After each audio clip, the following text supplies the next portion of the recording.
Now, everyone is trying to figure out if Donald Trump's actions when he becomes president will match his rhetoric while he was on the campaign trail. Trump has been choosing his presidential team this past week, and there have already been a few controversial appointments. Well, you see there some of the differences between the rhetoric and the action. You see there some of the dichotomies that immediately emerge. Trump ran on an economically left-of-center platform, to the left of Franklin Delano Roosevelt, to the left of any American president, threatening corporations that if they closed their factories and moved their work outside of the country, he would slap enormous tariffs on their product and make it impossible for them to sell that product back in the United States. He promised the so-called Rust Belt states, the post-industrial states of the US, which won him the presidency, that he would bring economic justice to them, bring work and industry back to their benighted states, at the same time as promising a massive program of publicly funded infrastructure improvements in the country, at the same time as promising tax cuts, which would of course be devastating to those for whom the deficit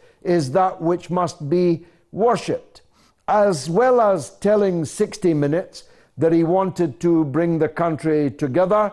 His supporters have been, it would appear, on something of a rampage against minorities inside the United States. It wouldn't do to be looking at the last 8 years through rose-colored glasses on that, in that respect, because of course black people, for example, have been gunned down almost daily, certainly weekly, throughout the presidency of Barack Obama. The big question is, will they be shot down more under Trump than they were under Obama? Will they be incarcerated more than they were under Bill Clinton? These are important dichotomies. But the most important dichotomy for us and the rest of the world is the foreign policy one. Trump ran on a policy of good relations with Russia. He ran on a policy of halting support for the maniacs who have been running rampage in Syria and in Iraq. Yet the people in the frame for the Secretary of State's position, effectively the Foreign Secretary job, are all people with a long record of absolute hostility, not just to Russia and to Iran, but you could say extremely effusive relations with the pro-Israel lobby in the United States and with Israel itself. Now, I always like to talk to our first guest.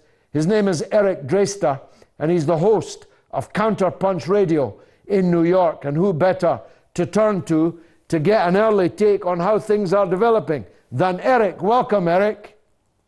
Thank you again, George. Always a pleasure. How do you see these dichotomies playing out? Well, it is certainly interesting. I think that in many ways we're heading into uncharted political territory, at least in the recent history in the United States. And I agree with much of what you were saying there in your introduction about some of these dichotomies, including Trump's platform, at least rhetorically, his platform on economic development, economic revitalization of the United States. But even there, one has to be a bit skeptical and take a critical look at exactly what he's proposing. And let me just point out one contradiction that does seem to come up here.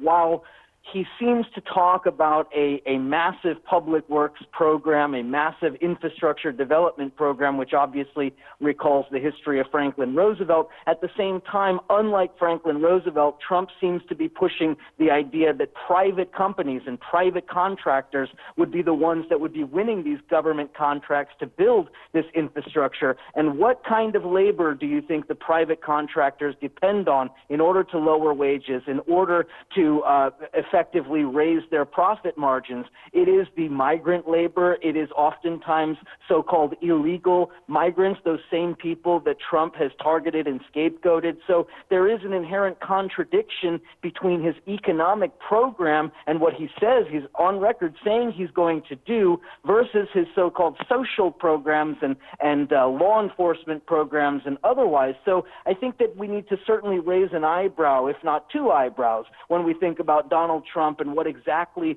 that infrastructure program really means. And similarly, this question of deficits, while of course, I think anybody with any understanding of economics should realize that deficits are not the most important thing. At the same time, that goes against the message that he was often using to win this election, specifically talking about the debt being out of control, deficits, this and that. In other words, it was in many ways a schizophrenic kind of campaign where he would speak to whichever audience he felt he was has the most effective talking points. When he now enters into the White House, we have to now have a very critical look at each and every one of these proposals. And to touch on the other point you mentioned there in your introduction, George, the notion that Donald Trump is somehow going to be able to address the social inequity and also this question of law enforcement and police murders, particularly of Black, Latino, and indigenous peoples, but really of all people,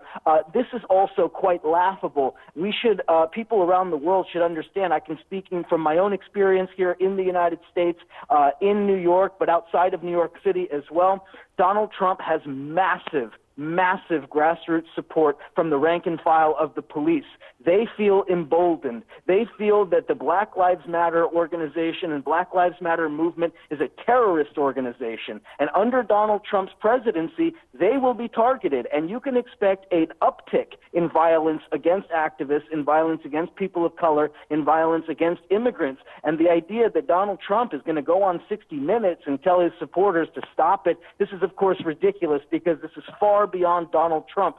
What has happened here in the last 12 months is a reawakening, a resurrection of the white nationalist, white supremacist, dare I say, uniquely American variant of fascism. And that is something that should not be taken lightly. And I don't use those words without understanding the context and without understanding the significance.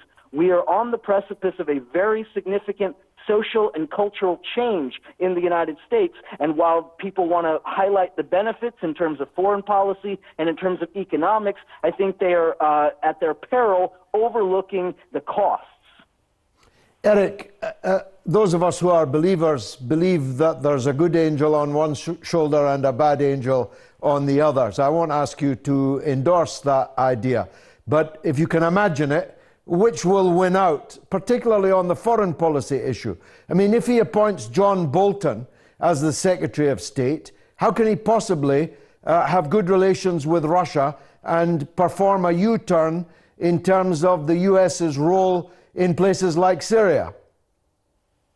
He cannot. I mean, it's a clear contradiction. It's not just John Bolton. Let's be very clear. We're talking about the most extreme reactionary fringe of the neocon movement, which itself is a right-wing reactionary and imperialist political ideological perspective. And John Bolton, I mean, this is somebody who in the 1990s was advocating for a war in Iraq, who to this day says the war in Iraq was a good thing and that we should be bombing Iran. This is the most extreme kind of ideologically unsound rhetoric that we need to be very careful of. Now, from what the media is reporting, Bolton is really being pushed by a lot of the, let's say, backroom donors to Donald Trump. I would be thinking somebody like Sheldon Adelson, other people who are very close to the Israel lobby, for whom Israel is probably above and beyond every other issue. So I think that we should be cautious about assuming that that's who Trump is going to appoint. At the same time, if you look up and down the list of the people who are looking to be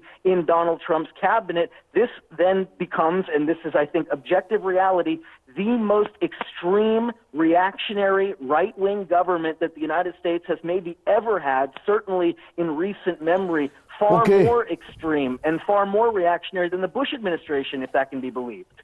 Thank you, Eric Draystart, host of Counterpunch Radio in New York. All the more reason then why we should stop regarding the United States is our leader, still less our father. Of course, what happens inside America is a matter for the American people, but from the picture that was painted there by Eric, I think we want to keep them well away from us, don't you? David in Scotland is the first caller up. Go ahead, David. How you doing, Judge? Very good, thanks. Go ahead, sir.